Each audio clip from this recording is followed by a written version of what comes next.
Hey, you guys, movie retrospective time. One that Jenny is really, really, really excited about. I'm finally getting around to doing Eraserhead. I waited so long. Look, Tom got me this for Christmas, the Criterion collection. Yep. And I just like been waiting. I kept putting it in the poll. It's got a big book and everything. I know there's like a 60 something page book in there about it. It's like there's all kind of extras on it. It's awesome. But yeah, so I kept putting it in the poll like for the movie retrospective, and it never got the most votes, and I was just kind of like, God damn it. And then finally I said, okay, I'm going to put it in there one more time. If it doesn't win the poll this time, then I'm just going to do it by myself, like on my next, in the movie thing that I'm starting next month. But finally, you guys picked it, so I'm very, very excited to finally be talking about Eraserhead, because I feel like I don't do enough David Lynch on this show. I think I did Mulholland Drive, but I think I did that one by myself, because that's when you were in Mississippi. But yeah, so Eraserhead, probably...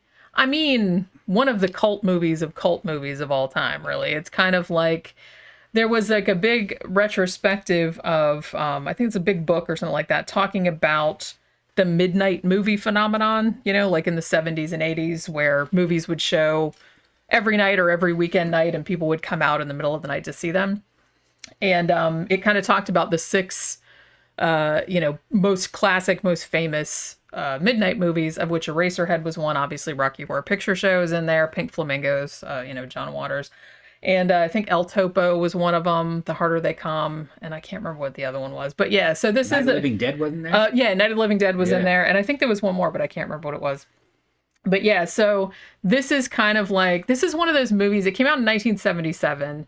And it first played in theaters, I think, when it premiered. It didn't have a wide release or anything like that, because, I mean, David Lynch, this is his first full-length feature film. He'd made like several, shorts before this, but he was still a film student when he first started working on this. He was in his early 20s.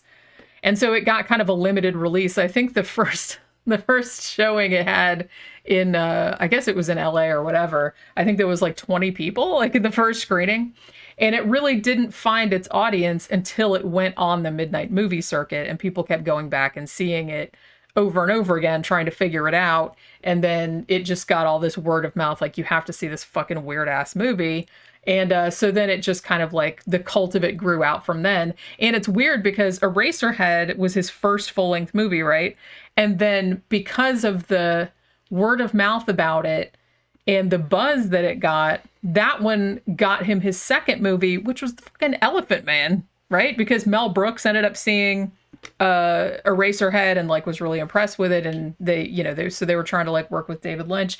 Stanley Kubrick, before he was making The Shining, he told David Lynch, this is my favorite film of all time, and apparently he showed Eraserhead to the cast and crew of The Shining to like, this is the vibe that I want to get like in this movie. So this is like a massively influential movie. It's particularly in its like surrealism, its sound design is probably the most the most influential thing, because it was something that a lot of films didn't do back then. I think David Lynch was really kind of like a pioneer in these like bizarre ass like fucking kind of aural soundscapes, like to try to convey a certain sense of dread or this kind of overwhelming kind of shit. So all right, so I know like David Lynch is very love it or hate it kind of thing. Like you think this movie is just weird, and it's not. You know what I'm saying? Well, the movie is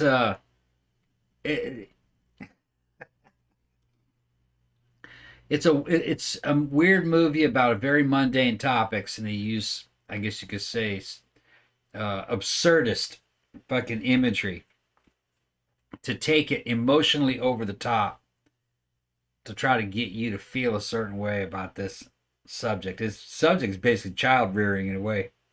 Sort of. Or I mean, it's family life or something. Yeah, it's kind of like, I mean, at its heart, and there's really no one interpretation of any David Lynch thing. It's just kind of like you see what you want to see in it. But I think at its very basic, it's kind of not only about somebody that is obviously not ready for child rearing and not ready for, settling down into a family life, just someone who's not ready for adulthood and the anxieties that go along with that. Yeah. But the thing about David Lynch is that he'll take something like that, but he puts it on film the way it would come about in a dream. Like if you dreamed about those anxieties that you had, that's what he's trying to capture. Yeah. Because it's kind of like an emotion that you can't really access or express in your waking life, I guess. And like some shit comes out in your dreams and it doesn't seem like it means anything. But then later, if you think about it, it does kind of mean something. It's not a dialogue driven movie. No. It's very imagery driven. Yeah. Symbolism driven. Yeah. It's kind of like Naked Lunch, but much weirder. Naked Lunch had a lot of dialogue in it to keep it going. Yeah. And this movie isn't very long, and it doesn't take place in very many places. It's visually pretty fucking weird, especially the little kid. You're like, what is that? You know? No one knows. It's a mystery to this day. I have my theories about what it is. I think... Well, because let's talk about that. We don't even have to like talk about this in order or anything like that, because obviously it's Eraserhead we're talking about. So I don't know if you guys know, but there is kind of the baby in Eraserhead, the deformed baby.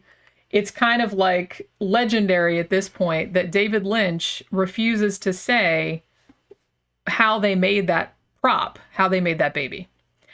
He'll just say something real cryptic like, oh, it was born like near where we were filming it, or, we just found it somewhere or something. I mean, obviously somebody made it because it's articulated, like it moves, its little eyes roll around and everything, and its mouth moves, but... Looks like it was made out of something that was alive at one time. I think so too, because I think in 1977, well, actually, this movie took like 5 years, like off and on to make because of the money. So it actually... was the early 70s when they first started working on it. And you wouldn't have got a special effect that good without using some real shit. And I suspect, do you know what it reminds me of? It reminds me of the dead rabbit in Roman Polanski's Repulsion. Like the rabbit that she's supposed to cook.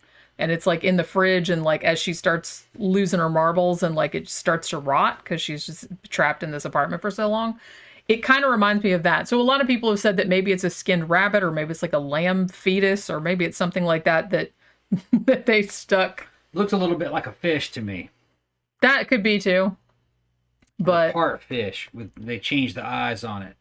Might have been like a catfish head or something, and then they removed the lips from the catfish, because they're usually on like a membrane, and then they change the eyes and put a different kind of eye in it, because a fish would be easy to dry out and kind of plasticate and preserve so it wouldn't rot. I think it's a fish, maybe.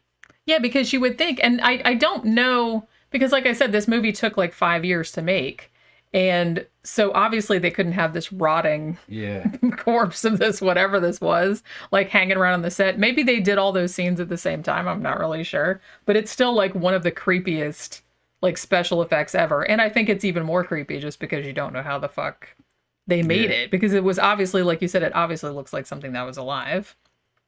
So the story of David Lynch, and like I said, this is not, yes, the story matters, but it does have a story. It's not as inscrutable, I guess, as some people might perceive it to be. I haven't found it all that inscrutable. Kind of straightforward. I thought that as well. Yeah.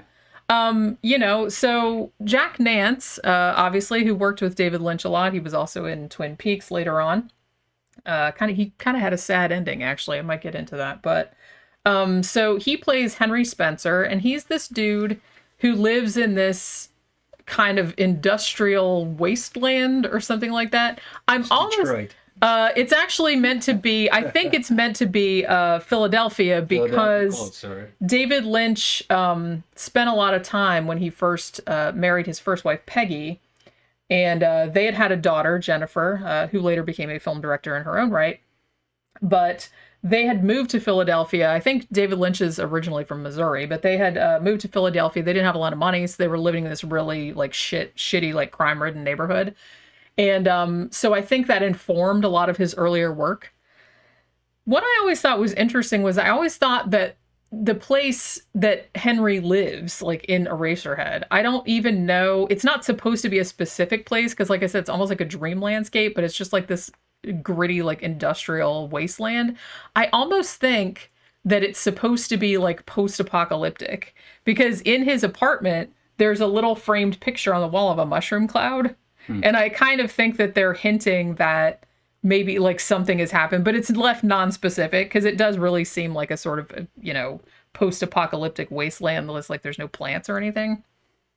So he lives in this place. He works as a printer, but he's quote unquote on vacation. Now he finds out he's going back to his apartment, and the woman across the hall, who doesn't have a name she's just called the beautiful girl across the hall. She comes out and says, hey, that girl that's always coming around, Mary, she just called and you're invited to her parents' house for dinner. So, they want to talk to you. So he goes over to his girlfriend, Mary X's house. And it's pretty much the weirdest meeting the parents scene ever committed to film. It's just this really unsettling. It's just kind of like, that's what I mean about David Lynch taking anxieties that everybody can relate to. It's just like, oh my God, I'm having dinner with the girlfriend's parents for the first time or whatever. But like ramping it up to this absurd surrealist degree where it just becomes this kind of like living nightmare. I mean, the shit with like the mini chickens, man-made chickens, but they're new, and like he cuts into them and like blood comes out the butt of it. It's like all this other kind of shit. And then like fucking his girlfriend starts having a seizure and nobody says anything about it. It's just like the creepiest, weirdest shit. And there's like all this fucking weird ass noise, and like there's this fucking dog is in there with all the puppies like suckling, and I don't know, it's just like the weirdest thing. I mean, the dad is like with like the grin and everything. And then so they have this horrible nightmarish dinner, and then Mary's mom is basically says, have you and Mary had sexual intercourse? And so he's like, what the fuck, that's none of your business. And then they said, well, there's a baby. And then Mary's line there is so great. It's like, they don't even know if it is a baby. So she's in the interim between Henry and Mary, because I was always of the impression that they had kind of not broken up, but they weren't really together anymore, because when he first comes to the house, he says, I haven't seen you around in a long time or something like that. So I don't know how long it's been, but obviously she has had this deformed baby or whatever it is. Maybe it isn't a baby. In the meantime, well, that's what she says. She says, they don't even know if it is a baby. Yeah. And the mom is like, it's premature, but there's a baby and it's at the hospital. So it's basically, she's like, well, you guys have to go pick up the baby and then you have to get married and take care of the baby.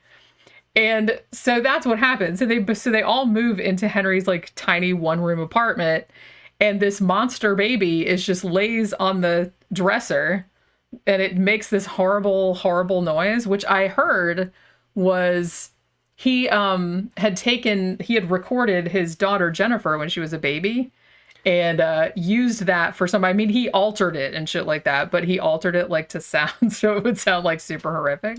So she's in there, like Mary's in there, and she's trying to like feed the baby, and it won't eat, and it's like, it just keeps crying and all this other kind of shit. And finally, she's been putting up with it for a little while, and she's just like, fuck this, I can't take it anymore. So she leaves the baby there with Henry. And Henry has no fucking idea how to do anything, how to take care of this baby. And then he starts like fucking around with the lady across the hall. And it's just kind of, there's all this bizarre fucking, oh, and also there's like this big cheeked girl that lives in his radiator that sings to him and shit like that.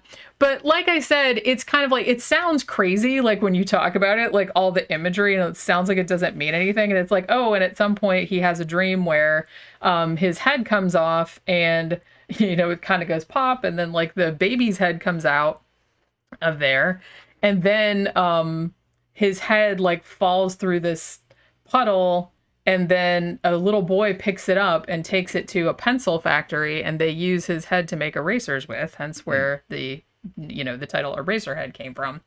But as I said, if you think about it, all of the imagery in this is kind of just on that side of, I don't know, it's like I said, to me it doesn't seem all that strange, or it doesn't seem, I mean, it is strange, but it doesn't seem like it's that hard to figure out. I mean, obviously, the very beginning where you first see Henry's head, and then there's like the planet, and then he has like that spermy thing like come out of his mouth, like that big long sperm creature, and then it falls into a puddle. And I mean, obviously the puddle is supposed to be the womb. You're showing the conception of the monster baby or whatever. That's what that is.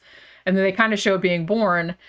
And then you know, some of the other stuff, like I said, the woman that lives across the hall, that's just supposed to be like his lust for freedom, sexual freedom. Because like I said, this is, you know, a lot of people have made much of the fact that David Lynch first wrote this when him and his wife had their daughter Jennifer in, I think, 67 or 68 or something like that. David Lynch was very, very young.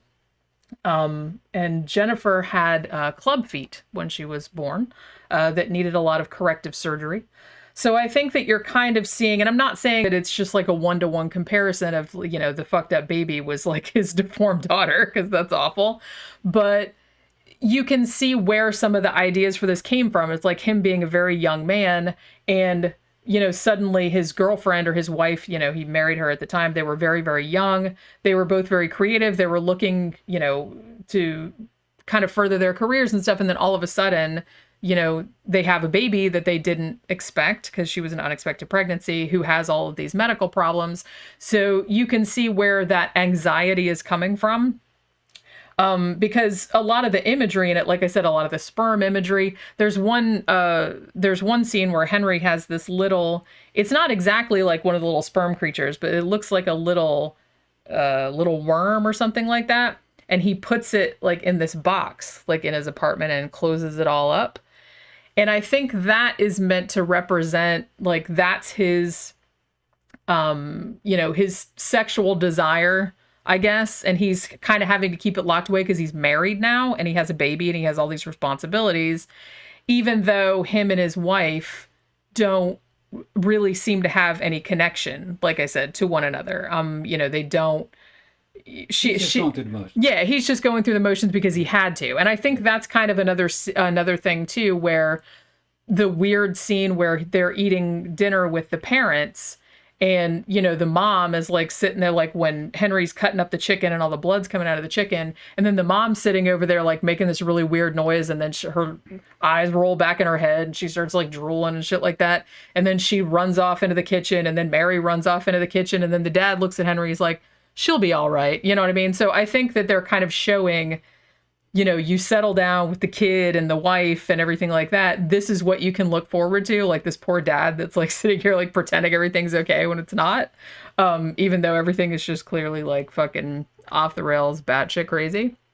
But yeah, also I think there's also a lot of debate about what the lady in the radiator represents. I've seen 3 or 4 different interpretations, and pretty much any of them could be the case. I think that, you know, and there's a big thing too. It's like, why does the lady in the radiator have this big cheeks like that? Now, a couple of the interpretations I've seen, and any of these could be true, like I said, I think that the lady in the radiator having those big cheeks either means that she is, an almost like grotesque, it's almost like a grotesque kind of thing of a smile. Like she has these big like creature, like she's supposed to be really, really like overly cheerful, like to a grotesque degree. Or I have seen an interpretation too that because I kind of think that she represents death. She's like an angel. She's like an angelic figure, but I think that she represents death because I do think that he dies at the end. Because there's one scene of her in the radiator. And what I was going to say is that death is supposed to be like, as in the context of the movie, is supposed to be alluring, but also kind of ugly. So I think that's kind of what they did, because she's obviously like a really cute girl, but then she has like these really weird, like big chipmunk cheeks. So they kind of made her look grotesque, but she's still cute. So, but there's one scene where they show her like on the stage, and she's like all these, the spermy creatures are like kind of raining down from the ceiling, and then she's like stepping on them and squishing them, and like all of the, you know, this white stuff is like popping out of them and stuff. So I think that she is, in a way, she's kind of saying, because her whole thing with the song, you know, the song In Heaven, Everything is Fine, she's trying to convince him that, you know, all you have to do is get rid of that baby and then everything will be fine and you can come to me and you'll be dead and all your problems will be solved. You know what I mean? So she is kind of trying to get, and I think that he sees that that's like the only way out. You know what I'm saying? Now I have seen more, I have seen more like cheerful interpretations that maybe she's like the embodiment of hope. And the fact that maybe the baby isn't even real at all, but it just kind of represents like his failure, his anxiety or fear about the future, and him killing the baby at the end is him getting over it, getting over his fear of the future, and like him embracing her at the end is, you know, saying, you know, the future is going to be bright or whatever. But I don't know. That could be, but I do kind of feel like maybe that's an overly happy interpretation. I personally think that he dies at the end, but I don't really know. But like I said, it's not, you know, you can argue about it all day long, and people have been since 1977, because there are so many different interpretations of it that there's just no way, and he's not going to say like which ones. It's hard to believe that this came out the same time as Star Wars did. Yeah. Well, and I feel like some people have pointed out too that the baby looks a lot like Admiral Akbar. Yeah. So maybe a lot more people have been influenced by this than they have been. But yeah, so as I said, what ended up happening with this?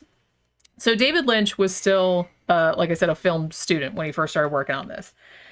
Now, he's a big fan of Franz Kafka, so you can see a lot of that influence. Oh, there's a box down there, and yeah, she's getting got that's very small, Pokey. I don't know if you can fit in there. You know, so he's a big fan of Franz Kafka, and he said The Metamorphosis was like a big influence on Eraserhead.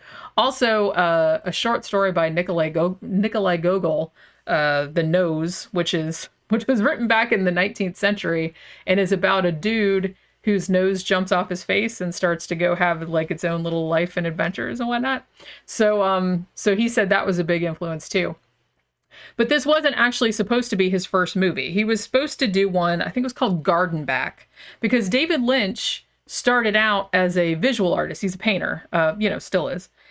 And so he started out doing films because he wanted to animate his paintings. So a lot of his early short films are like his paintings, but he's like animated them so they move. So he had done this painting of this like dude who's like a hunchback, and he had like all this, you know, all these trees and plants and shit like growing out of his back. And he wrote a script for this. But it was only supposed to, I think it was only supposed to be like 40, it was supposed to be 40 something minutes long or whatever. And his professors there were like, man, that, you know, for this idea, because I think the germ of the idea for Eraserhead was in there, because it had a couple named Henry and Mary. But theirs were this one was about adultery. It was kind of like, and it was supposed to be like the lust for the other women was supposed to be like represented by this insect that kept getting bigger and bigger.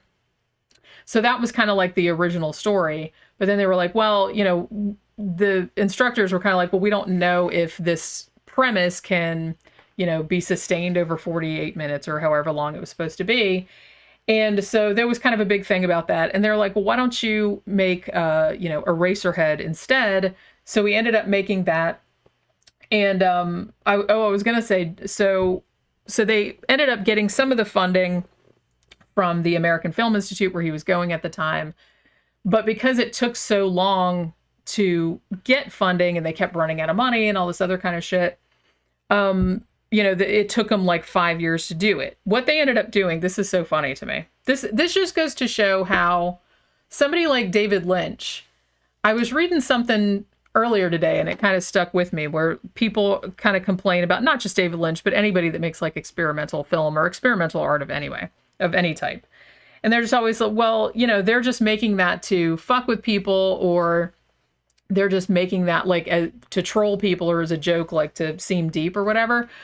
But the fact that Eraserhead took 5 years to make, that he was able to sustain his interest in the project over 5 years, he actually took on a paper route. He delivered the Washington Post, like in the middle of the night, like to help pay for this movie. And he got his parents and his wife's parents, they gave him money to help. So they all worked on this. And Jack Nance, who played Henry Spencer, his wife, Catherine E. Coulson, his first wife, who most people know was the log lady from Twin Peaks. She worked she got another job as a waitress and gave all of her tips to David Lynch to work on it. And she also trained on the crew. Like, she learned how to do a bunch of stuff around there because, like I said, no one was getting paid on this shit. So the fact that he spent that much of his time, that much of his own money, and that a lot of the people on the crew were all in for it and, you know, would do it for no money and stuck with him all of that time. I mean, obviously that means that they believed in it. They had, you know, he felt like he had something to say that he wanted to get across. You wouldn't go to that much trouble just to make something to go, ooh, look how deep I am. You know what I mean? I just feel like that wouldn't happen. He really had something that he wanted to get across. But like I said, that's what I always kind of liked about David Lynch. Very famously, too, Jack Nance and his ridiculous hairdo in this. Because this movie took so long to film, no. Cat butt. Oh, Pokey. Look at her little butt. She's crazy. I'm totally leaving that in, too. She's looking at it. We're having a surreal David Lynch moment with a cat butt in there. Yeah. But yeah, so Jack Nance's ridiculous hairdo in the movie, because the movie, she's getting all mad. I'm gonna have to start that over. Don't, please don't, please don't. Back up, cat. Please don't. Because oh my She's God. nuts. Come on, get down. She's like, what? She jumped up there and there was nowhere to go. Don't you want to see? Don't you want to see my butt? Don't you want to see my butt? Come here. Aw, Pokey. Get down off there. Nowhere to go. There's nowhere to go. But yeah, so his ridiculous hair, so because this movie took so long to film, he had to have his hair like that for like 6 years. Because, well, very famously, there's a couple of shots. There's one shot in the movie where, you know, Henry opens a door and they said, well, the scene where he walks through the door, like into the room, it's like that was filmed like a year later. So the fact that they were able to sustain such a mood, even though it took that long to film, it's like they kept running out of money and it's like, well, okay, we'll get more money. We'll film a little bit more on it. So the fact that it like just hangs together as well as it does and that nobody's like aged or anything like that is fucking crazy to me.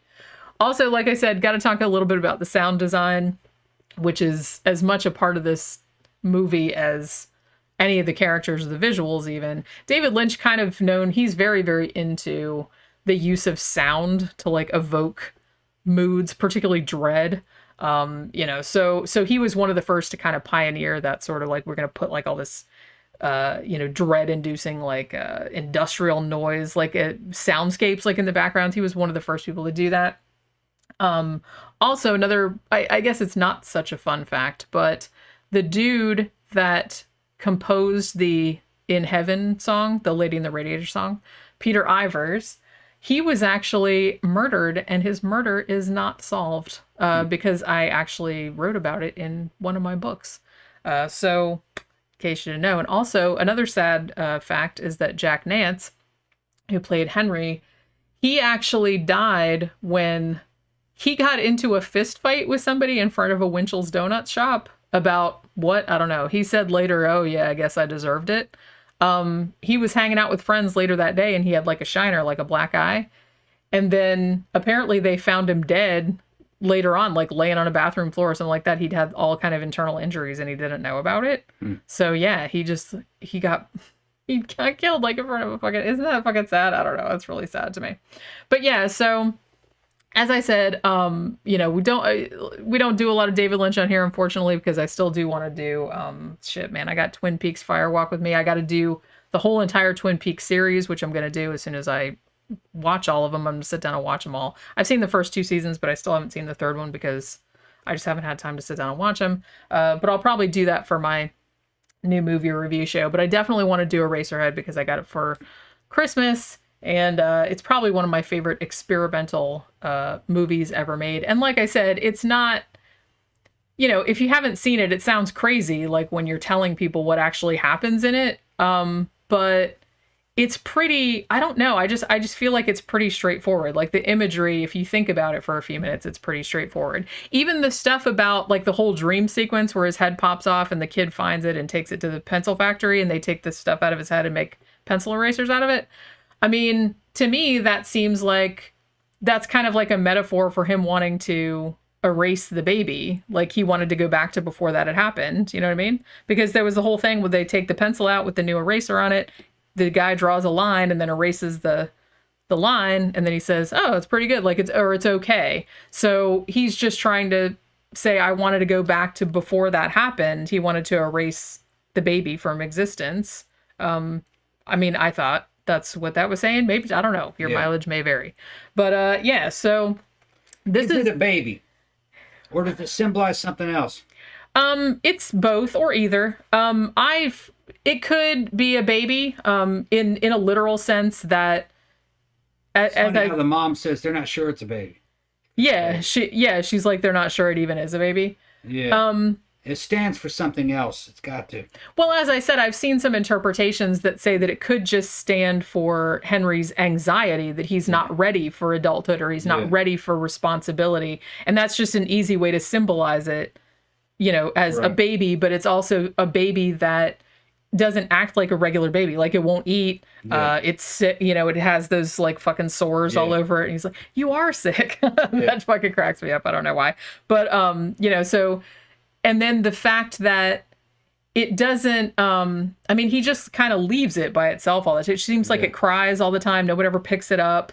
It's just like a head. And when he cuts open the bandages at the end, it's like it doesn't have any skin. It's just guts. Like, it's just guts inside. So, like you said, it's, yes, it's a baby in the sense that that's a very easy metaphor for, I'm saddled with this being that I have to take care of now. It just represents like responsibility and like he's not ready for it, which is also very symbolized very neatly by, if you noticed in his apartment, like right by the mushroom cloud picture on the wall, there's a plant, or it's not really a plant, but it's like a branch with like a dead plant, and it's like in a pile of dirt, but it's not in a pot. And I think that maybe that might symbolize that he can't even take care of a fucking plant. So how is he going to take care of another person? You know what I'm saying? Because it's just kind of like, because when he has the dream sequence later with the baby head like popping out of his suit or whatever, which, like I said, I think that's a pretty standard anxiety thing for, I have kids now, my kids are going to replace me, or I'm not me anymore, and now I'm just, the parent of this child. You know what I mean? Because your kids replace you. You die and they continue living, usually. That's how that works out. But so I think that's what that means. But in that dream sequence, the pile of dirt plant that was next to his bed is big, and it comes like out on the stage, like on this little rolling dolly or whatever. So as I said, I think that symbolizes like his lack of nurturance, or his lack of ability to take care of something besides himself. You know what I'm saying? Mm-hmm. So I think that's all it is. I think it's just like a nightmarish fever dream about anxieties about not being able to take care of or take any responsibility. You know what I mean? Especially for like, a wife or a baby or whatever it is. You're just like afraid of adulthood. You're afraid of all the responsibilities that are going to come with it. So I think that's all that is, I think. But, your mileage may vary, like I said. But I'd be interested to know if anybody else has any interpretations, especially the lady in the radiator. I think she's Angel of Death. I think that she's his release, because once he gets rid of the baby and the baby's head comes back like really big and like starts flashing and everything, so he realizes that by killing the baby he's only made the problem even worse. So then he feels like the only release now is death. So he goes in to be with the lady in the radiator, and she's just like, yeah, you did the good thing. It's like, everything's fine now. But as I said, there are more optimistic interpretations of that, so I'd be interested to see if anyone's got any. But like I said, nothing's wrong. None of the interpretations are wrong, because you can kind of like read whatever you want into it. But I have more of like a pessimistic reading of it, I guess. That was just the vibe I got. And I think too, it's instructive to, if you haven't seen Eraserhead for a long time, it's almost kind of like, I don't know if I'd say this necessarily. I don't know if Eraserhead is the best David Lynch to start with if you haven't seen it. I think it's better to like watch some of his later shit, because then you'll get a sense of his world and his proclivities and the way he goes about things, the way he uses symbols.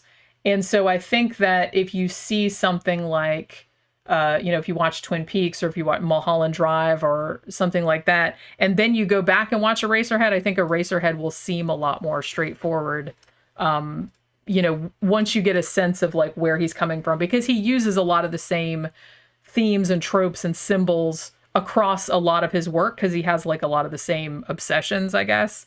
So sometimes it's helpful to see some of his newer stuff and then go back and watch his older stuff, and it seems a lot more clear.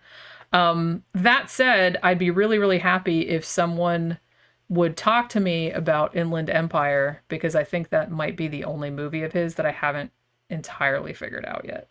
You know what I mean? There's some parts of that I've kind of figured out, but then some parts I'm just kind of like still working on. But I need to see it again. But I don't, it's like 3.5 hours long. So it's kind of a time commitment. But, so as always, let's continue the discussion down in the comments, because any other David Lynch people out there, I want to hear what you have to say about this movie and about any of his other movies, because you know how dorky I am about that shit, as I said on my Mulholland Drive review.